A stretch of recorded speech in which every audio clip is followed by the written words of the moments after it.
Konnichiwa, maybe konbanwa or good afternoon, or ohayo gozaimasu, that's good morning. But wherever you are in the world, I'm so glad you're here today. And I am going to be speaking about becoming a modern day samurai warrior. And the samurai were the ancient class of middle Japan, and they were the warriors, but they lived by a code of ethics. But I'll go into that in a bit later. But maybe perhaps you don't know who I am, so I'm going to share about myself so that you know that actually I am samurai. And so when I was growing up, I didn't realize that I was different, and I thought um, I just didn't know until I went to school, and all of my classmates would make fun of me and they'd call me names, and I didn't like that. In fact, they bullied me and teased me, and I just wanted that part of my life just to go away. But I knew that there was something about what about the Japanese and the samurai. Otherwise, they wouldn't have they've been teasing me so much. So I grew up on a farm. Can you believe it? I'm a farmer's daughter. Yes, I am. And I didn't like that part of my life. So much of my life that I didn't like, I just wanted to be somebody else. But it wasn't until later that I embraced my Japanese heritage. And so when I was in, our family was, there were six of us, and our Japanese friend took our family picture to Japan. And this is what oops, that's what they have. Oops, there we go. Not very good at this. There we go. So it's a china plate of me when I was about 5 years old, and it came with two matches. And my mom said, "Oh, we got to take this. We got to bring it back to the United States, from Japan to United States." She was always thinking and always very innovative, and she was a visionary. Like when McDonald's first came out, my mom said, "Oh, let's go buy some of those, George." And she would just do that all the time. Let's do this, let's do that. She had so many ideas, and I just love that about her. Nothing was impossible for her. And then I grew up and then did the normal kid things in school and high school. I was cheerleader. And then when I went to college, I thought, you know what? I have to take 2 years of a language. So I'm going to take Japanese because I want to know what my parents were saying that I could not understand. We did understand a few words like okane means money, and takai, high, baka means like maybe empty up there. So I did pick up a few words, but I took the 2 years of Japanese. And then actually, I worked for the Tacoma Art Museum. I was an art major. And my mentor, who I wrote about in my emails in my blog, she told me, she goes, "You know, Laura, you are so Japanese, more Japanese than you realize." And I thought, oh, okay. And she goes, "You ought to go to Japan." So my husband and I went to Japan when we got married back in the 80s, and I loved it. I just loved it. It's like I was surrounded by people that looked like me. They had dark hair and dark eyes, and they didn't speak like me, but I sensed a kinship with them. And it's been my happy place ever since I went there. It's like I go back anytime I can. And I'm going back actually in May. I'm taking a small group of people, 8 people, to Japan. We're going to be in Kyoto for the whole time. And perhaps next year I'll do it again. I'm not sure. There's so much I want to do. So anyway, so that's my past. And then when I was in an accident, and then I got married, children, etc. Fast forward, I was in an accident in '05 and '07. Now the one in '05 just literally left me with chronic pain. It was like my left side of my body wasn't attached to my right. But then '07, I was rear-ended again, so that did it. So I couldn't think very clearly. I couldn't see very well. I was in chronic pain and just so many issues. And it helped me to get over my aversions to doctors. I just had an aversion to doctors. I didn't want to go to them. I would run away from the school nurse when she tried to give me a shot. And it was actually because of my past experience. Our country doctor used to say, "Well, count to three and you'll be done."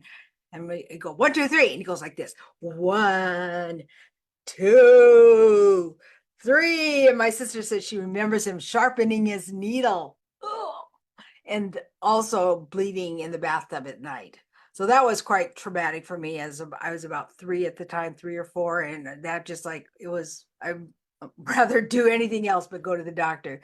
So this accident helped me face my fears.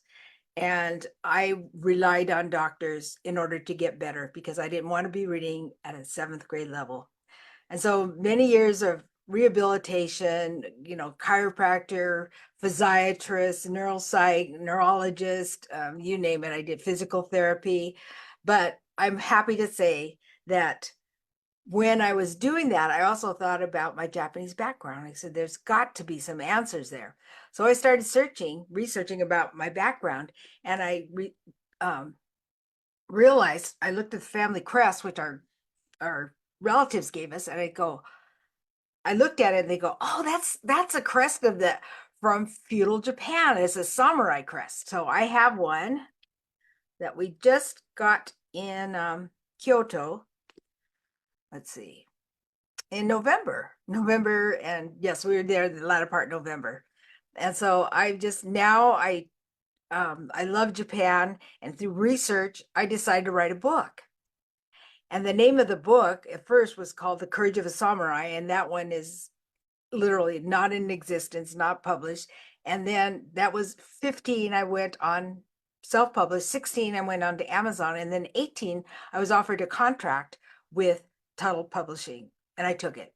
So I worked on the revisions, and actually the second book is a better version of the first book. And not only that, it was published by Tuttle Publishing. So now I'm able to get into Barnes and Noble, and it's quite an honor to be a published author, especially for my first real book. And I will show it to you. So when you sign a contract with a publisher, you have, this is my working copy. You have no choice as to the cover. So that is the cover, and it is something I'm very proud of. I never thought I would be writing a book, but then again, look what happened when I went through the sprain injury thing. I searched and I researched and found out that the samurai live by a code of ethics, and that's what I want to share with you. It entails courage, integrity, benevolence, respect, honesty, honor, and loyalty. And now those seven codes, they did not compromise. They would rather die the honorable death, which is seppuku. And that's why you have two swords. You have the short one and then the long one. The short one is the personal one for suicide, and then you have the longer one for battle. And they live by that code, and they would not waver. And I believe that's what has made Japan a wonderful country to visit. I feel so safe there. I could walk down the streets of Kyoto, at night and not worry about being assaulted or somebody coming and trying to take money from me. It's just a wonderful place. People are so kind and benevolent. They're helpful. I just love the thing about, also, you don't have to tip in Japan. If you tip somebody, they consider that almost insulting. So you don't go there with them. And everything they do in Japan, you will not see graffiti, because they teach their children very early that they are the janitors of their school. So they come early, clean the classroom, clean the hallways, and then they do the same thing at night. At noontime, they serve each other lunch. So they're learning a lot of good skills that will help them throughout life. So that's why you don't see graffiti in Japan. Also, personal responsibility. If you, well, first of all, you never eat on the streets unless you're at a fair or a place where they have booths or little stalls that sells food. You just don't do that. And my husband and I did that on our first trip, and boy, did we get in trouble. The policeman came over and he okay, we won't do that. And then you take your garbage with you. There are very, very few garbage cans in Japan. So you take a little bag and you just put it in there, and then you dispose of it, maybe even when you have to go home or go to the restroom. There are usually garbage cans there, but their way of life is just, I can't explain it. I don't really encourage anybody that hasn't been to Japan to go to Japan, and don't do the Western style with the Western hotels and the Western meals, because My mom and dad did that earlier and they never wanted to go back. They go, well, why do we want to go back? I mean, it's just like here and really is not like there. Things in Japan are so different. Um, and I could go on for hours and hours how they're different, but they're different doesn't mean bad. There's so many good things that the Japanese do that is really other cultures could adopt. And there's something in our culture that the Japanese could adopt. But I'm just from the point of being American Japanese and visiting Japan, we have a lot to learn because their crime rate is very low. The first time that a child would go to the police station is when they find a coin on the street and they take it to the koban, the police station, and give it to the police. So that's their first experience. It's not like my experience with the shot. 1, 2, 3. That was really, really traumatic. And I had to get over it because I had to get over traumatic brain injury.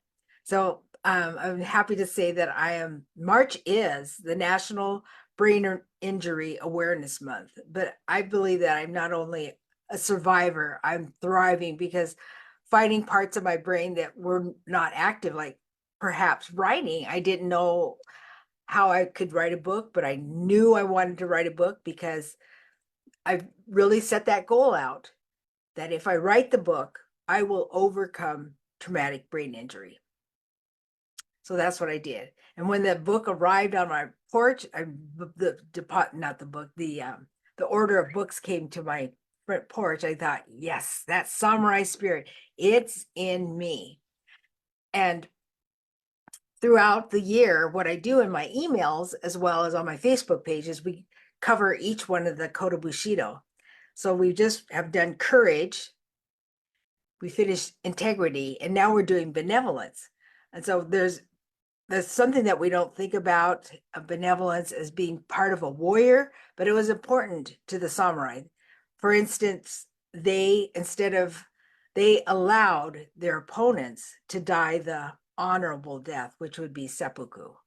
It would be better. And a lot of them went into battle, like Saigo Takamori, knowing that they were no match to the imperial army. So they went in and they did not retreat. They didn't hide out. They didn't run away. They faced their battles. They faced that battle knowing that they would lose, but they all died the honorable death, and kind of a tragic honorable death. But he's known forever. His life left a mark on the Japanese society.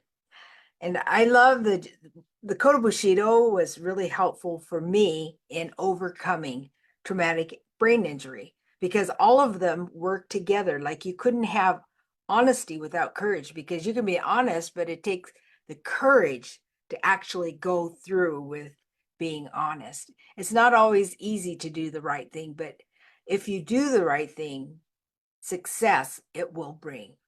And that's the most important, is to be able to live with yourself at the end of the day.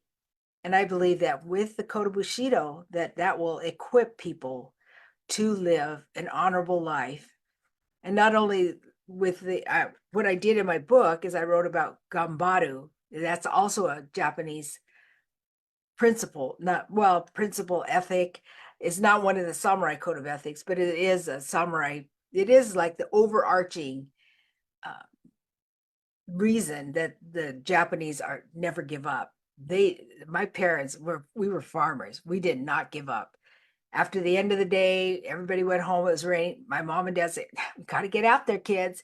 If we let the berries rot, then that will rot the rest of our crop." And I really associated that at a young age that your work and eating is very important. They go hand in hand, because if we refuse to work and we didn't go pick those berries at the end of the day when it was raining so that it wouldn't rot, I associated that with work, you eat, you work, you eat. And so I made that correlation very young in life, and I took it very seriously because my parents had pretty much drilled that in us, because that was their livelihood. And farming is gambling, really, because you have no control over the elements. So you can have a great crop, and in the middle of the crop, it pours down rain and the rest of the crop is finished, or you don't have enough workers. Is the culture of a farmer is, my dad always called it about that it was gambling. And he said, but legal gambling. Of course it was.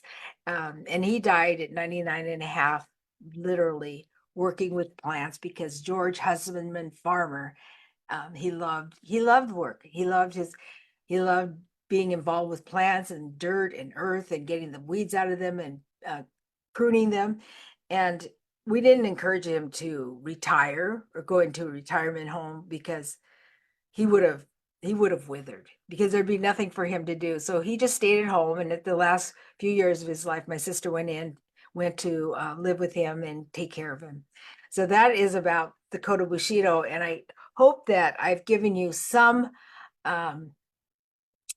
advice as about how to use the Kodo Bushido. And I will continue to do this, because this day and age, I believe that people are looking for leaders. People are looking for people that they can follow.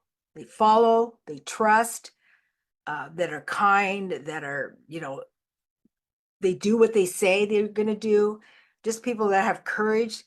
And so these are all qualities of not only being a good leader, but in your own personal life, to make your own relationships with others better, because you can always catch more flies with honey than vinegar. And so always take the high road. And I believe that the Kodo Bushido is the high road. If somebody, talks bad about you, you don't go talking bad about them. You don't want to be brought down to their level, to that level. You want to take the high road. And the high road is to do the right thing, to do those things that are good and honorable and pure and has integrity, loyalty. And I've written articles about a lot of these principles, but there's also in my book. I just want to give a shameless plug for my book,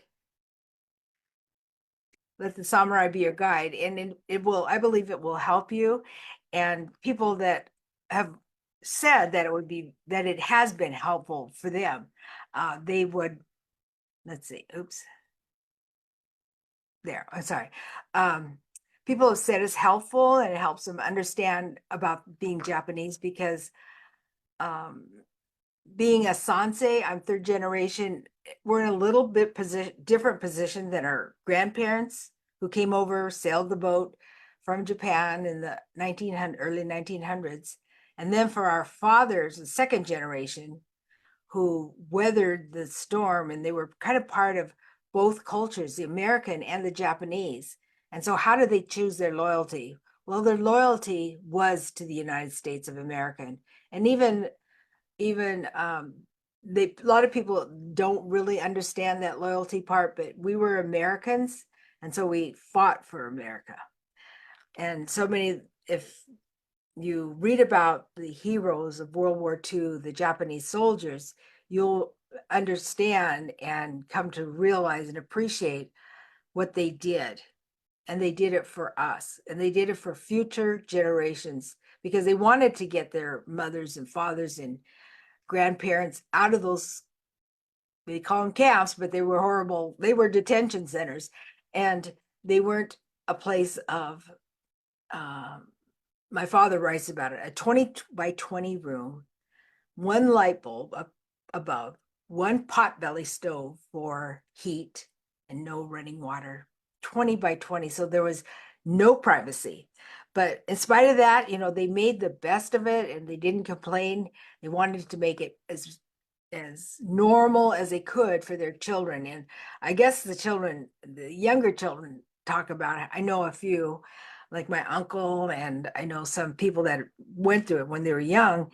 It really wasn't that bad for them. They got to play with friends, they got to eat with friends, they got to play the sports, and it wasn't fun. It was a horrible place to be, but they made the most of it. And that's what I love about the Japanese. And some of them even say shigata ganai, means they can't be helped. Well, executive order did not have to be signed for the Japanese, 120,000 Japanese to be incarcerated. I call incarcerated because that's what it was. But you wanted to leave, you were shot. That's how That's how serious it was. But in my book, what I wanted to do and what I did, most of the people that I featured were Japanese, second generation Japanese American, because in my opinion, they were outstanding. And that's a great generation, but the Japanese were, they were amazing people, and I just admire them. And some of them were able to talk about it, and then some were not. And some of them decided not to go along with being uprooted, and most did. So there's both sides of it, and we need to understand each other, that each had their own valid reason. So this time, what I'd like to do is open it up. We can even do it online. If people have questions or something to discuss, I would love to do that. And I will continue doing this as long as I can. I know that I have a VA that's wonderful, and she's kind of committed to this time. So this is great. So if we want to open it up for questions, or if there are any questions, if you want to put it in the chat, that would be great. Let's see if we see any. No, I see we have a guest on this. If anybody has a question, we can ask it now. Otherwise, you can come next time and ask a question live.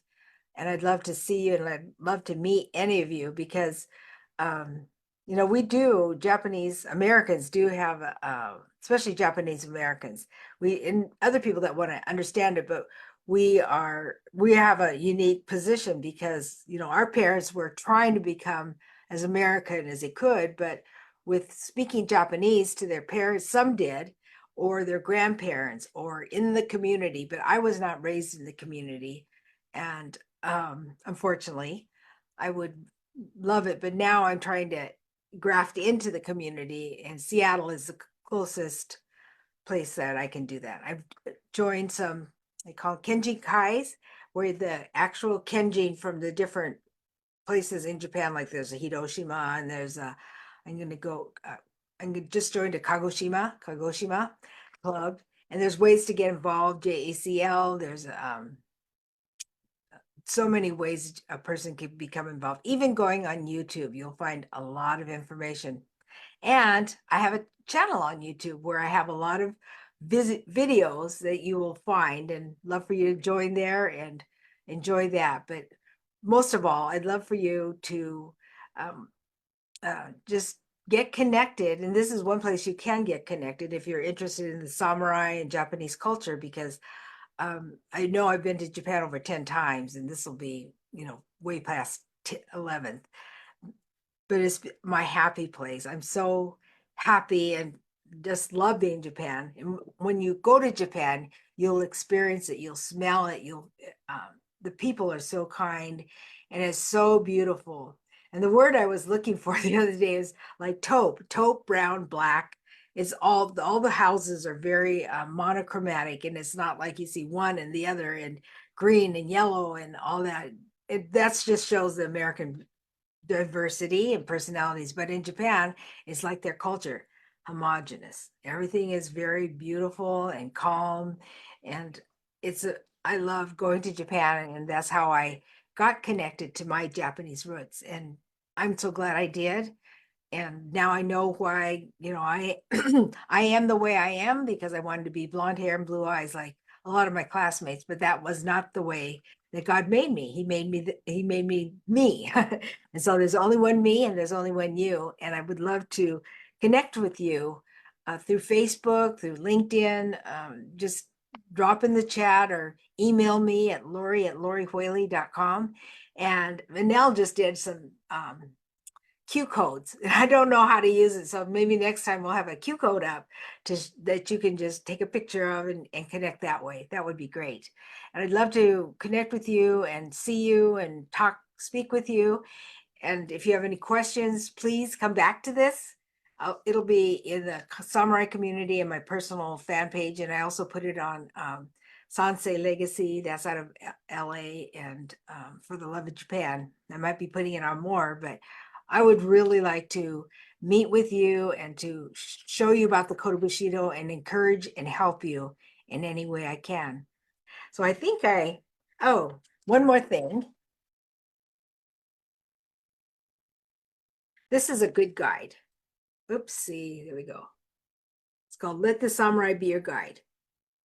And we would be happy to email that to you if you're interested in it. It's a great thing to frame. It's 8.5 by 11, so you can put it in the computer. You can frame it and put it by your desk. You can put it in the hallway. You can put it any place that you need good advice, because it really is a good reminder. And for me too, I'm not always perfect, but it's a good reminder of what we can be and what we can do as individuals. And so I think that if more people did that, our world would be different. And because of the prison, I was able to go in, no, because of my head injury, I went into the prison as a Toastmaster, which another thing that helped me. And the volunteer person says, Lori, we just want you back here. We're going to find a place for you. So she searched for me to be part of a nonprofit organization. And I was part of that for 12 years. And I had I would say really the privilege of teaching women who were suffering and needed a guide and just a hands up for building their own lives.